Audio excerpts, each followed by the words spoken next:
All right, so you ever see like a picture of some cannabis and you're just like, whoa, that is seriously purple ellie weed. Oh, yeah, for Like sure. it's definitely eye-catching, right? But it kind of got me wondering, is it really just about like the aesthetics? Or does that vibrant purple color actually like, mean something more? Does it, I don't know, say something about the weed itself? Right. It's like, is it going to be stronger? Is it going to Oh, taste different? What's the deal? exactly. So today we're doing a deep dive into the science of purple cannabis. And trust me, it's way more interesting than just, like stoner Oh, curiosity. oh, absolutely. There's some legit science going on there. We're going to break down what actually makes cannabis purple, how that impacts like the flavor, the whole nine yards. We found this super interesting article and we're going to really unpack this whole purple weed thing. Sounds good to me. Let's do it. So like on a basic level, what's the deal with the color purple in weed? Okay, so get this. The science behind those purple shades, it actually connects to a whole bunch of other plants too. Hmm. We're talking about anthocyanins. They're like these natural pigments that create a whole spectrum of colors, not just purple. Oh, really? Yeah, think about it. Cranberries, blueberries, those deep reds and blues, that's all anthocyanins. Wow. So it's like nature's using the same set of crayons to color all sorts of plants. Exactly. And here's where it gets even cooler.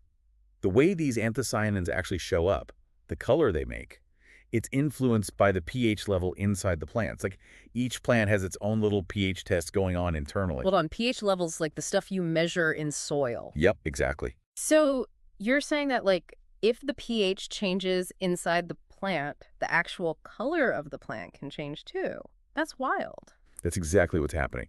And, if you're into gardening, you've probably seen this firsthand. Hmm? Like those hydrangeas that change from pink to blue depending on how acidic the soil is. No, yeah. That's those anthocyanins doing their thing. Yeah. And, some cannabis cultivators, they get pretty clever with this. They actually play around with the pH levels while the plants are growing to, like, encourage those crazy purple colors. So they're like artistic farmers tweaking the environment to bring out the colors. That's so cool. But okay, let's be real.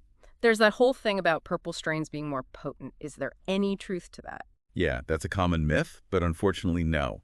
The color of the cannabis, it doesn't really tell you how strong it is. What really determines the THC levels and all of that is the genetics of the strain and, like we were talking about, how it was grown. Huh.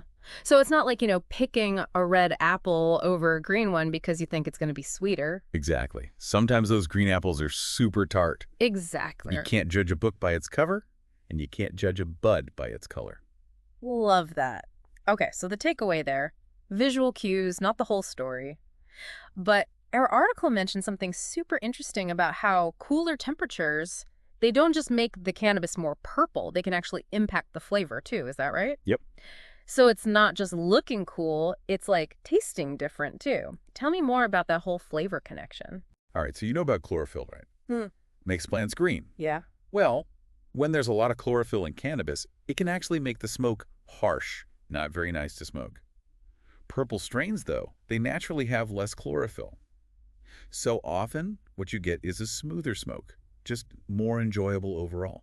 Ah, okay, so that explains why some strains, they feel like you're inhaling a bonfire. Exactly. And then others are surprisingly smooth, almost like, I don't know. Yeah, like sipping a nice wine or something. Yes, exactly like that. There you go. And that actually connects to the whole thing about properly curing any cannabis, no matter the color.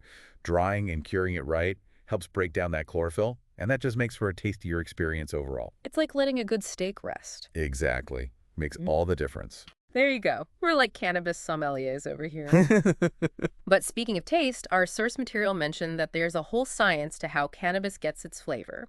Something about terpenes. Yeah, terpenes, they're these aromatic compounds, and they're what give each strain its own unique smell and taste. Okay. And the cool thing about them is they actually directly contribute to how the strain tastes. Hmm. So, for example, mycene, that often gives you those fruity, earthy flavors, Okay. And then you've got linon, which is where those citrusy, zesty flavors come from. Whoa, wait, so there are things in cannabis that can make it taste like blueberries or like lemon zest? Yeah, pretty much. It's wild. That is so cool, but I'm guessing just because it's purple doesn't mean it's going to have a particular flavor, right? You got it. The terpenes, they can vary a lot from strain to strain, regardless of color. So don't be fooled by those pretty purple buds alone. It's the unique combo of terpenes that really make each strain special, flavor-wise. Okay, so that makes total sense. So just to recap, if I'm understanding this right, purple cannabis, super cool to look at, might mean it's a smoother smoke because of the whole chlorophyll thing, but when it really comes down to taste, it's all about the terpenes. Those are the real MVPs. Exactly. You got it. And, it kind of makes you wonder, like, could seeing that purple color actually make us think it tastes smoother, even if it doesn't? Like, do we just expect it to be smoother because of how it looks? It's totally possible. Our brains are weird. Right. That's super interesting. Yeah. Well, there you have it. So much goes into these strains. From the color to the flavor, it's like its own little world. It really is. Fascinating stuff. Well, that's all the time we have for today's Deep Dive.